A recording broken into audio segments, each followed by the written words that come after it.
Hey guys, today we're talking American soccer excuses. So let's go.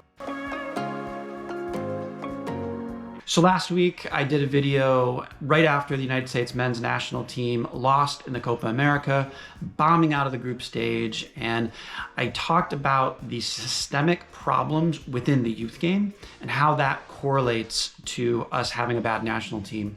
And the comment section predictably was full of excuses. And these are common themes that you will see, that even major media folk will say things like this.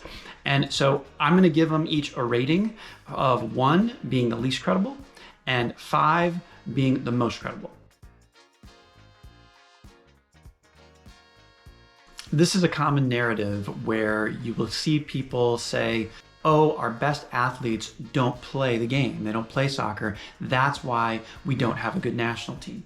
So I'm going to give this a 2 out of 5 because it's not totally without merit. For me, in general, it's not necessarily that they're playing other sports. It's actually that they get priced out from a very early age.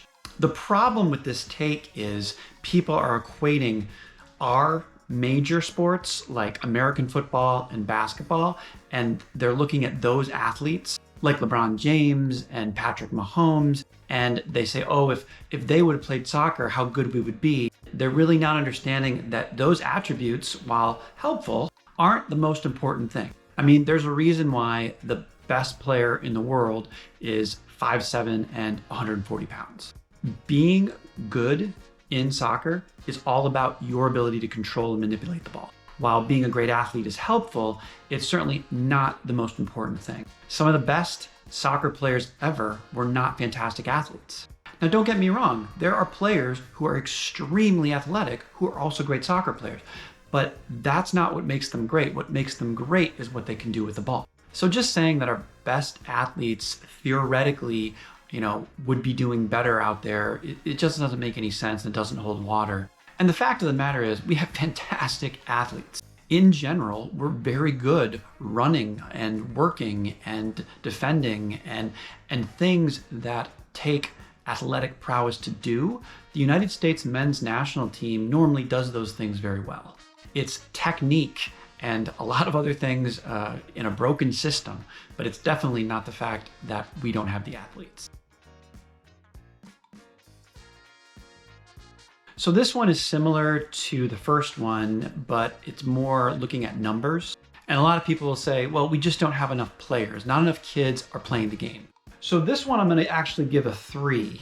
And the reason I'm going to do that is there are a couple of concerning things about youth soccer participation in the United States, but it shouldn't be used as some kind of great excuse, okay? We have in the area of 7 million youth players that participate regularly in youth soccer from age 6 to 17. If you compare that to England, for example, they have about 3 million youth soccer players. Now, that's going to be divided into boys and girls. So when we're talking about the U.S. men's national team and trying to field a team, you have to cut that by whatever, in half perhaps. But the point is, we have plenty of players. To put this in perspective, Uruguay, the country that just bounced us from the Copa America, has a total population of 3.4 million. So why this is getting a 3 and where the concerns are number one, you would think in a country of 370 million people, we would have more than 7 million soccer players in the youth game. Here you can see the comparison between England and Uruguay, and you can see, given the size of the population, we really should have more players, but this is why you can't use it as an excuse, because look at Uruguay. They have 65,000 youth players between 6 and 12, and they managed to develop teams superior to us. The other concerning part about participation is that, unfortunately, the trend has been going down over the last several years. You can see here, ever since 2010, there's been a steady decline in the participation rates for soccer in the United States. U.S. Soccer itself has acknowledged this problem with its Grow the Game initiative, where it found that almost half of kids ages 9 to 11 were likely to quit soccer within a year, and that 70% of children quit playing by the age 14. Okay, so this one I am going to give a 3.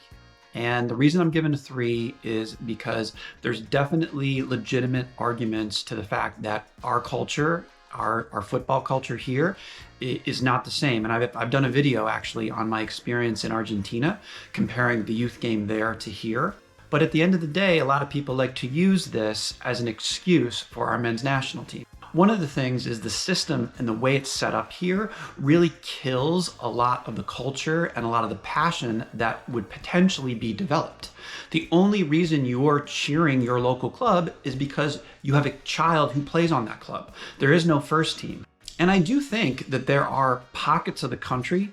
Think about Southern California, you think about the New Jersey, Philly, sort of East Coast area, and how many players that those areas have produced.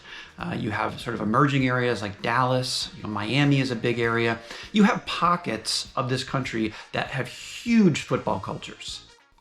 What you don't have is, the entire country, completely passionate about one sport. So I do think in that respect, there is some merit, but we definitely have pockets of the country that I would say are fantastic football cultures. What we have is a system that stunts growth and does not develop.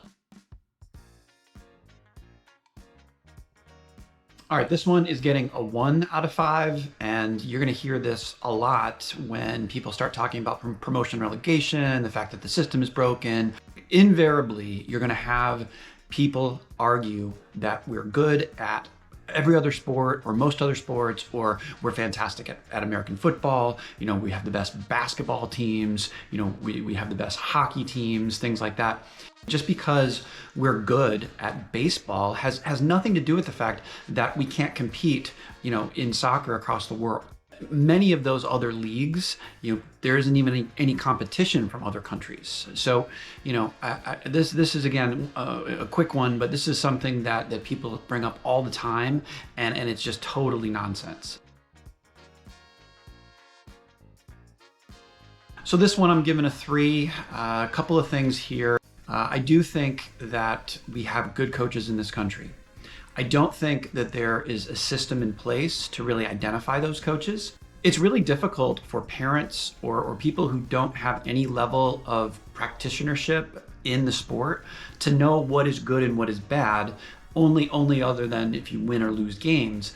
But again, we've talked about how that doesn't really mean anything. This argument does have some merit when it comes to the fact that I don't think the coaching education in this country is very good.